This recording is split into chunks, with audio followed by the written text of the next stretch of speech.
Well, good morning, everybody. I do appreciate you showing up for this webinar, and we'll touch base on some recent updates to the ISO 14000 standard.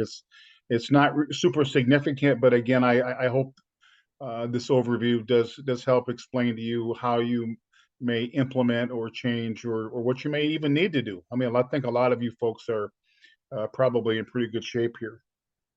Again, we're just going to talk about, basically the recent update.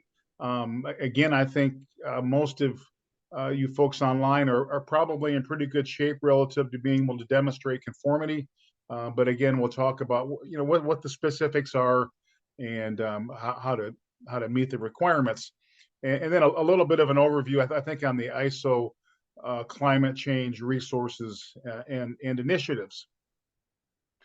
So who's on the call? Again, a lot of you guys showed up. I appreciate it. When I do a free one, I usually get about, I don't know, 40 to 50%, but a lot of you guys have showed up. Most of you guys are people I've worked with in the past, so I just like to say thank you. I do have the best customers in the world, and I appreciate working with everybody that I get a chance to work with. And for those of you that don't know, this is, hopefully you're not getting tired of my newsletters or updates and that kind of stuff. But our focus here is ISO 14000 and 45000 standards mostly. We implement the standards, we do compliance assessments, and we do a lot of internal auditor training. If you need help, you know where to call. And that was brought to you by EHS Carlos, Management Strategy. ya lo han abierto en el So that we're all familiar with ISO, International Organization for Standardization. The IAF is an organization of accreditation bodies that work together to publish either guidance documents and other audit-related publications. Probably the one I'm most familiar with is their MD1, which deals with multi-site certifications and sampling processes and that type of thing. February 23rd, they published the change. And this change is applicable to multiple management system standards. And I'm not quite sure what they're expecting relative to somebody with a quality certification or a information security certification. But again, relative to environmental certifications, this change does make some sense. And again, the amendments are supporting the ISO organization's commitment to support the climate change initiatives and programs across the world. And again, you'll see it affects your quality standard, environmental, your health and safety standard, and a number of other standards that have this section, context of the organization, because basically what they're asking you to do is demonstrate that you've considered climate change requirements as part of your ongoing context. A little backdrop here. Back in 2015, the UN published a number of what they call Sustainable Development Goals, part of a 15-year plan in 17 key areas, and one of those key areas being climate change. And let's see, which number is that? Gotta turn on my eyes here. So, number 13, again, so the UN has developed some climate change goals. They have a plan, they're implementing it. And then the ISO organization has jumped in to support that. Back in 2021, they had what was called the London Declaration, where basically they just said the ISO organization is going to use their influence in setting standards to help support and push forward these climate change initiatives. So that's kind of why we're seeing the amendment or clarification of what they're doing today. It's just a way for them to use their power as a standard writing organization to help implement and get and encourage organizations to consider their impact on climate change is part of their management systems. And then they have this thing, if you get out on the ISO website, they call it the climate toolkit or kit. They've got this net zero guideline. We've all heard this, we're going to be net zero by 2035 or 2050. And they've got some guidance documents on what that means. They've got this toolkit with some case studies. But when you read those, they're really targeting, the policy makers in various countries. So that's some pretty high level stuff. But again, there's a lot of information out there on the ISO website about their climate change initiatives, some tools, and then the expectations of what they're going to expect from us. Okay, so what really are the amendments? Again, this is going to be a real sleeper if you guys don't have questions. So if you have any questions or ways that you're doing this stuff, please unmute and just interrupt me, because I'd much rather hear, again, any questions that you may have or ways that you're actually doing this stuff that you can potentially share with the audience. That would be appreciated. So the amendments here only affect two sections of the standard, 4.1 context of the organization and 4.2 interested parties. And they've stated that the overall intent of these changes, the overall intent of these standards remains unchanged. But they are clarifying some things relative to those requirements. So again, the goal here is to make sure, A, that you've considered climate change issues in your context. They want to make sure that this topic is not being overlooked, that if you're certified, you've at least got some evidence that you've considered climate change and its requirements to your organization. And again, both organizations, IAF and ISO, are trying to emphasize climate change as a vital topic in the development of a management system. So here are the actual words that are being added to each of the respective standards. Just says the organization shall determine whether climate change is a relevant issue. And again, I know a number of you guys out there that I've worked with. Lear's got a sustainability program. Magnet's got a sustainability program. A lot of you bigger organizations already have sustainability initiatives. And really what they're looking for is your evidence that you've considered it as a relevant issue.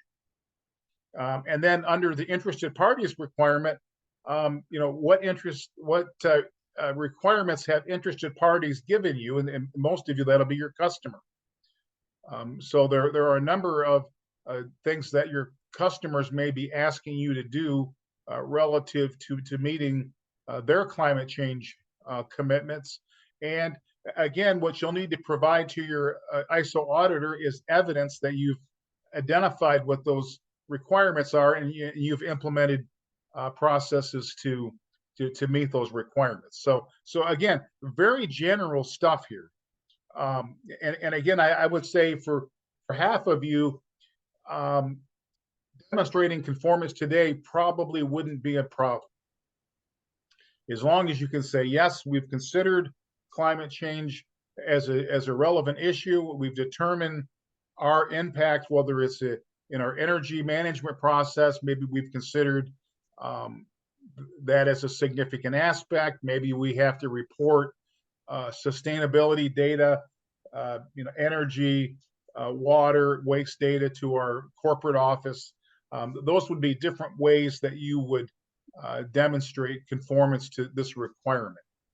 So again, sections 4.1 and 2 do not require documentation. And I get reminded of that every time I go to an ISO audit and I say, well, how do you document that? But I'll say a good 50 to 70% of the sites that I visit have some documentation relative to the internal and external issues, who their interested parties are and what they expect, and then typically some associated risk that can be attached to that. So again, look at your environmental program and ask yourself, do we have some of this stuff documented? And again, even though it's not required, I do encourage companies, especially on the consulting side, document it, because not only does it give you something to give to your external auditor, but it also reminds you and your leadership team that doesn't think about this stuff quite as often as we do, what this stuff means. So if you've got any questions about different ways to document this stuff, you can send me an email, and I can send out a couple of the matrices that I've developed and used during my consulting practice. So again, how do we demonstrate conformance? Again, look at how you document risk and opportunities and identify climate change requirements as a risk to the business. I've got another customer. I just spoke with him. He's adding climate change and global warming to his aspects list. He's saying that's an aspect of our business. There is the impact, global warming, and they score it according to their aspects scoring process. And a number of companies are already tracking greenhouse gas emissions. They're reporting stuff to their corporate office and the sustainability program. Some of you are just starting to track and calculate, scope 1 and scope 2 greenhouse gas emissions. Again, that's something that we do help clients with, is setting up that spreadsheet and actually making those calculations. So if you're interested, let us know. But what I'm seeing is many organizations are embracing this as a requirement and moving forward. A number of my clients have been doing this stuff for decades. They've been talking about sustainability and greenhouse gases. They track it as a metric. They're on the front edge of this stuff. A bulk of my customers are just starting to embrace it, starting to make the calculations, starting to report, greenhouse gas metrics as part of their performance criteria. We're looking at that as part of management review. And then there's still a subsection of people that are pushing back and saying, this is too complicated for us. We don't need to do it. And they are resistant. Well, I would just encourage companies like that to just get on board, because this process it's coming and it's going to be a requirement, and you might as well start doing it now. And then when it comes to interested party expectations, we're seeing more and more of your customers asking you to input your sustainability information into their sustainability database or portal of sort.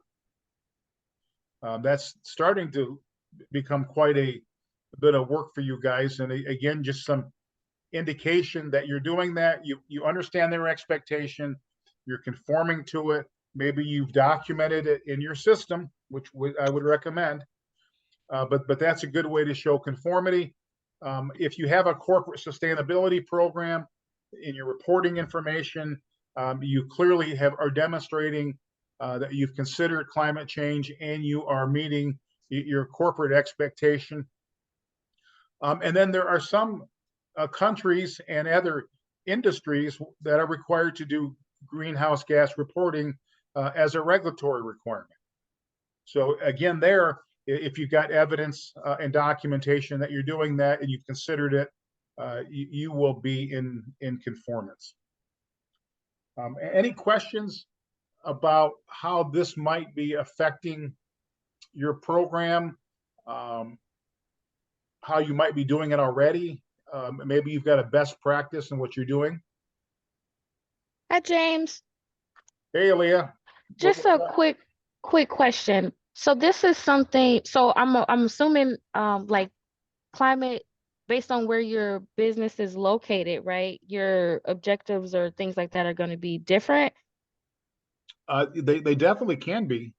So when you think of, again, when I think of the climate change initiatives, it's things like, basically at the facility level, it'll be your consumption of energy in Mm-hmm. your scope 1 and scope 2 emissions.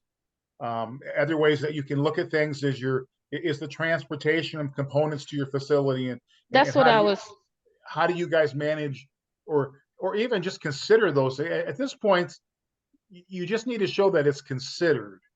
Yeah, because Um, I was looking at I believe like last year, like expedite freight, right? Those things, something took place where we needed to expedite a load. And we did document that in our aspects as a risk. Um and it could, I don't think we made it a significant aspect, but we did document that like expedited freight because that is something that happens and that, had leads to emissions and things like that. So my question was going to be, would that uh be in conformance with this? yes, yeah. Okay. At this point, it's a very general. You must look at the customer expectations. I think when the revised standard comes out in a few years, there will probably be some more specific requirements. But at this point, if you've acknowledged some of those things on your aspects list and part of your business, I think you can say that you are considering your local impact on climate change. But good question. Thank you. Hi, Jim. Can you hear me? I can hear you now. How are you, friend? Very good. Okay, Jim. Which is basically what the lady asked. We have a big audit coming up in 2 weeks. Okay. And till I become more and more familiar with this and check it out, I do not really have that much time for it. And the amendment just came in anyway. Now, how would I go through this and convince the auditor that yes, this is a new, we did take it, I did attend this training, but how would I put that into my documentation to show that we are really in compliance? Is it by writing it as risk and opportunity, something simple for now, and add it as aspect and impact, something simple for now? That will suffice, if you know my question. Yeah. No, that's a good question. And again, the registration companies are still trying to figure this thing out as well. It's kind of weird how they rolled this out. It's more of a clarification than a change. And yeah, they're still trying to figure this out. So I think if you can just say that as an organization, you understand that climate change is a global issue. Okay. Locally, we've identified our energy consumption and maybe transportation aspects, and we're considering those as part of our management system. And as far as tracking any greenhouse gas emissions and stuff, we're not doing that yet, but that might be on the horizon. And that'll be and I think that'll be it at this point. And then moving forward, everybody can kind of figure out, Incidentally, the TRI, the toxic release inventory. In Canada, there is the NPRI, which is the National Pollutant Release Inventory / GHG. And yes. This has been going on for 10 years, more than 10 years. Unfortunately, as of now, the TRI does not mention this. Right. Well, Yeah. it's common, and so yeah. At this point, I would just say, as long as you can speak to it and show that it's been considered, Okay. You are going to be in conformance. And again, here's some notes here. I've talked to a number of people that work for different certification companies. Mhm. Everyone's still working to interpret the change in the requirements. Some may or may not write findings. I doubt they're going to write in nonconformance at this point. I talked to another large certification company. They said if there's no evidence that it's been considered, they might write an OFI. But again, at this point, minimal evidence that the climate change requirements are being considered is really all you need. Okay, and then did a little legwork. They started to look at amendments to the ISO 14000 2015 standard back in September of 2023.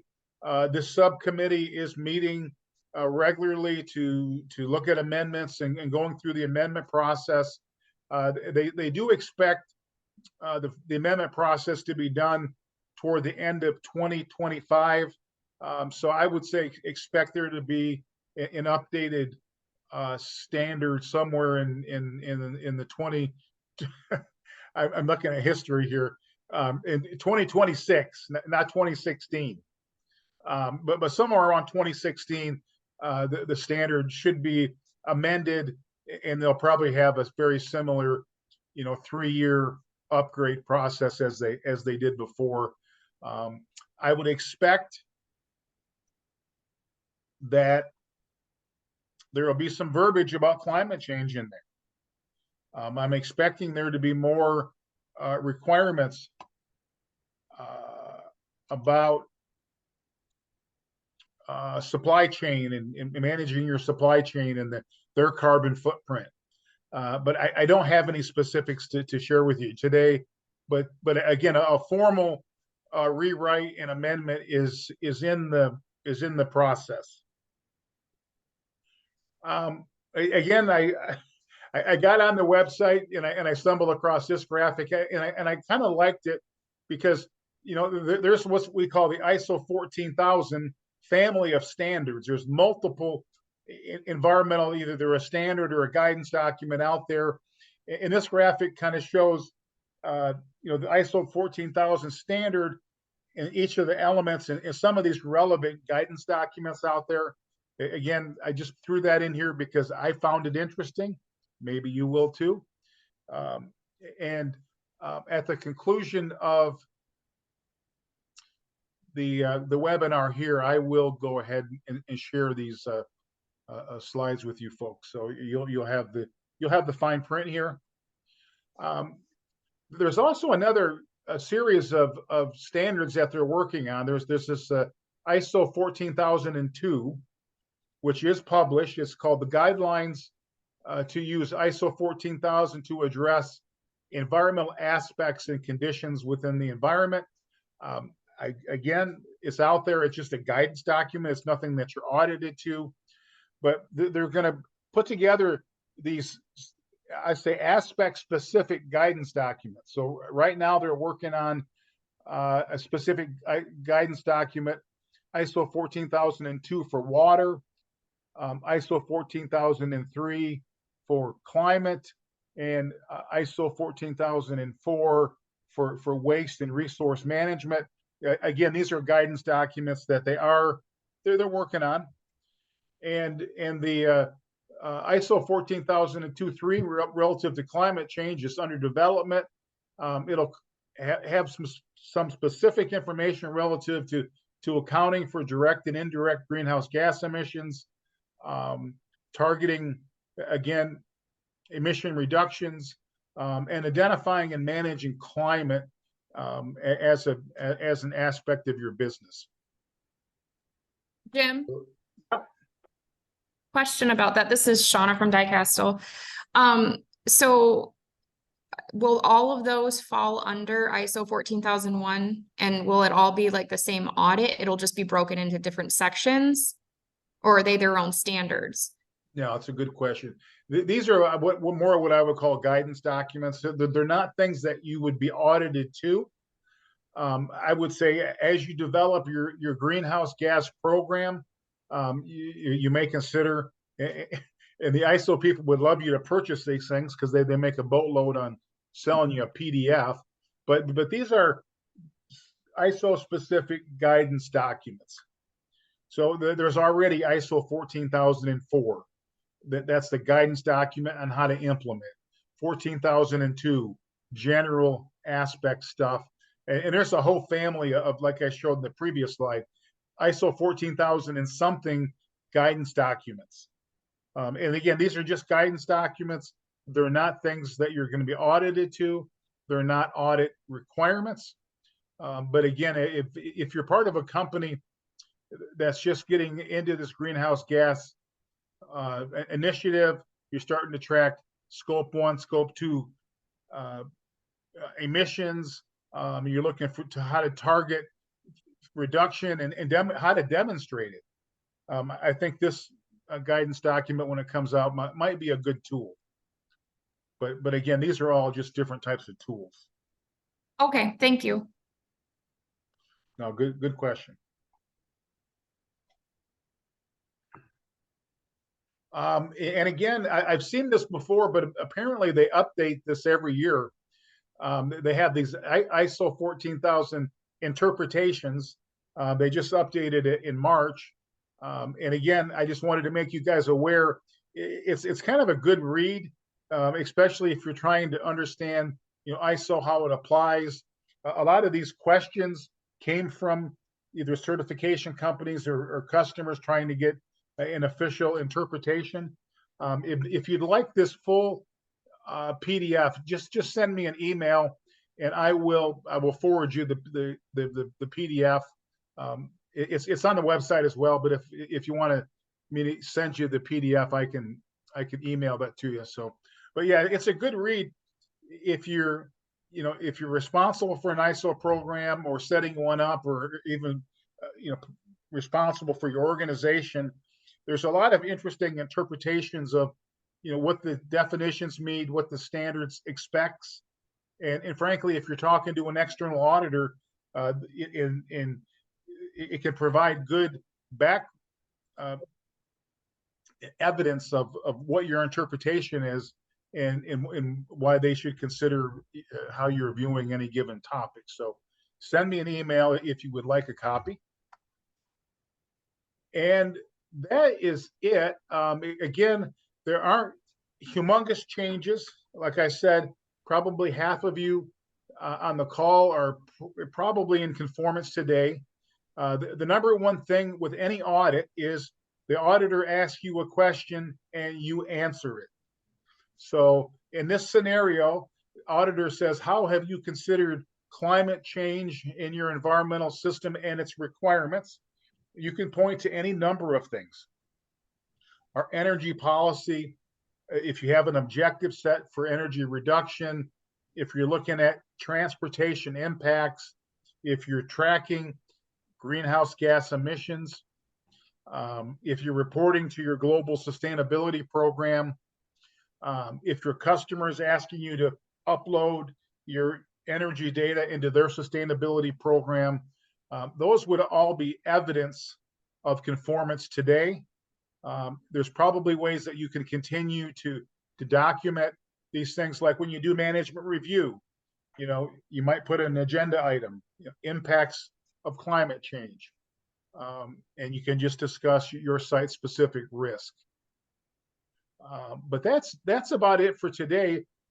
Any remaining questions or comments, or maybe even a best practice that you're conducting at your facility? Hi, Jim. This is Nadum again. My partner and I, remember Debbie, were talking about basically the same thing. But if I now go down the stairs and hit the ground running, just to look for things that might change, that have an impact on climate change. Now, if I have an air permit with the stocks and marked and backed, it will be easy. But if I do not have an air permit and stocks and things like that, what is it, the thing that you have in mind that I could look for? And at this point, again, this will be different for every organization. You're right. There are companies that have stacks and emit greenhouse gas chemicals other than their energy use. But for most of the people on this call, your biggest contributor to greenhouse gas emissions is going to be your consumption of electricity, Energy, and your consumption of natural gas. And if you can show that you've identified those as aspects, And I would say, 70+% of the people here have identified at least electricity as significant. That's going to be enough evidence. That's going to be enough evidence today. Okay, okay. So you'll be in good shape. By the way, am I right to say if we go to our SDSs for the chemicals we have, or probably there is a reference or two whether this chemical is a contributor to climate change or not? At this point, I think that's probably a little bit too detailed to get into. I mean, you could do that, but I would stay focused on your energy management process and identification and how you track that information. Okay. Hey, Thank you. Jim, this Yep. is Cody. Quick question. I know this talk today was on the 14,001, but can you, do you have any information about, is the language similar, like say in the quality standard, the 9001 standard? And Yeah, if so, what should we look for? Yeah, it's going to be the exact same language that we show. That exact same language will be added to all of the standards that are being affected. And again, from a quality perspective, I don't know, what the impact of climate change has on a quality system, but I would just say it just gets back to auditing 101. If you're going through an ISO 9001 or an IATF audit, you would just have to say, yes, we've considered climate change as a issue in our business. We understand it's a risk, and here's how we've implemented programs to mitigate that risk, and that might be just through your control of energy and sustainability data. And at this point, very, very limited. You just have to say, yes, we've considered it. Here's how it impacts our business, and here's what we're doing about it. But I agree, some of these standards, whether, basically any standard that has a section on context, they've added this language to it. So it's not quite as specific toward quality, but you just have to be able to discuss it. Does that make sense? Yeah, I'm pretty sure this thing is gonna get a lot bigger, for sure. Down the road is gonna get a lot bigger. I would agree. Did I see you that, is there a new standard 2019 or? No, that's a guidance document. And like I said, I'll send you the slides out, and again, look it up. It's out there as a guidance document, and it's currently under development. Okay. Okay. Hey, Jim, I've got a quick suggestion. This is Darren from PIDC. What we did is we just looked on our energy provider on their website, and just to see if any percentage of renewable energy that they provide. And every single one that we looked at had it, just said, hey, we produce 17% renewable fuels. That's something you can document real quickly and just say, yep, our provider, we are getting 17% from renewable fuels of energy. Bam, done. And that's something very easy to document, and something we did. And we even signed up for a program to even sign up for more renewable energy. But that's just a quick little something that very easy to do. Yeah, no, that's a great idea. I hadn't even thought about that, but no, I appreciate that. If you, again, contact your company, your power company. They're all under mandates to have so much renewable energy. They all have opportunities for you to pay a few more pennies to say your energy is renewable. And again, I've got a couple of clients out there doing that. They're paying extra money to their utility company to quote unquote purchase their green energy. And again, that would be another best practice relative to climate change. So that's a great resource that I hadn't even considered. I appreciate you sharing that. And any other great ideas out there? Well, I'm speaking from Mace, and we've done something similar as Darren says. We've all checked to see if our energy utility companies have renewable energy, and we're also tracking our carbon emissions and reporting to the group. Well, there's a lot of evidence there. And again, I think the more and more companies that are starting to sign up for these programs, they're purchasing this renewable energy so that they can, meet some net zero goal. And I think the more companies that are willing to pay a few more cents per kilowatt hour to support renewable energy, the more the utility companies will be able to invest in this moving forward. Any other great ideas? So far, I got a couple great ones here. Again, I appreciate you all making time to at least sit through this. I hope you found some of it helpful. If you have any questions moving forward, we love to answer questions. So just send a quick email, and I'll do my best to get back to you to answer your questions. And I would like to thank you so much once again for the ISO 45,000.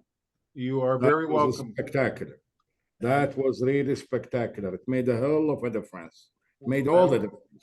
I was Thank you, sir. I was glad to help you with your ISO 45,000.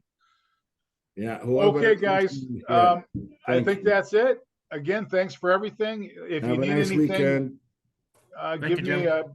give me a call or an email, and we'll try to help you out. Thank you.